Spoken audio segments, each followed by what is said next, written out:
The opposition leader has declared withdrawing Australia's coal exports from the market would lead to an increase in global emissions as he embarks on a tour of central Queensland. Let's go live now to political reporter Eliza Edwards. Eliza, Anthony Albanese strongly backed the coal industry ahead of this visit. Yeah, that's right. The opposition leader is hitting the road in Queensland, and as he started this tour, he made a very clear and deliberate statement on coal, trying to win back those blue-collar workers who abandoned Labor at the May election. He's declared that Australia should, that it's not worth withdrawing our coal exports from the market in order to take tougher action on climate change, saying that Australia should focus on its global climate commitments rather than halting coal production, and also going as far as to say that withdrawing Australia's coal exports would lead to an increase in global emissions.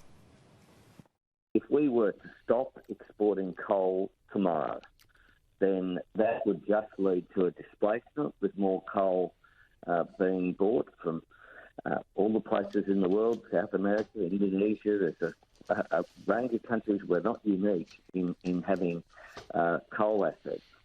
Right. And that would likely lead to an actual increase in global emissions because much of our coal is much better quality than is available from the alternatives.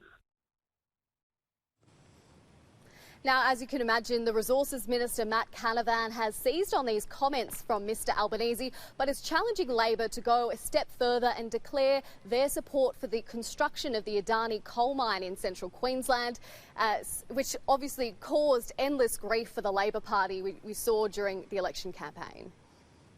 It's a test for Albo and the Labor Party. They say now they support the export of coal. But what I haven't heard Anthony Albanese say since the 200 days, just been over 200 days since May 18, I haven't heard Anthony Albanese say three simple words: I support Adani. That's the test for Albo now this week. Can he say, I support Adani? Because if he supports the export of coal, as he's saying is, and he supports coal jobs, what would he have against opening up a new coal mine in the Galilee Basin? OK, let's check now on the power price issue, Eliza. Predicted to fall in most states over the next 3 years. What kind of savings are we talking about there?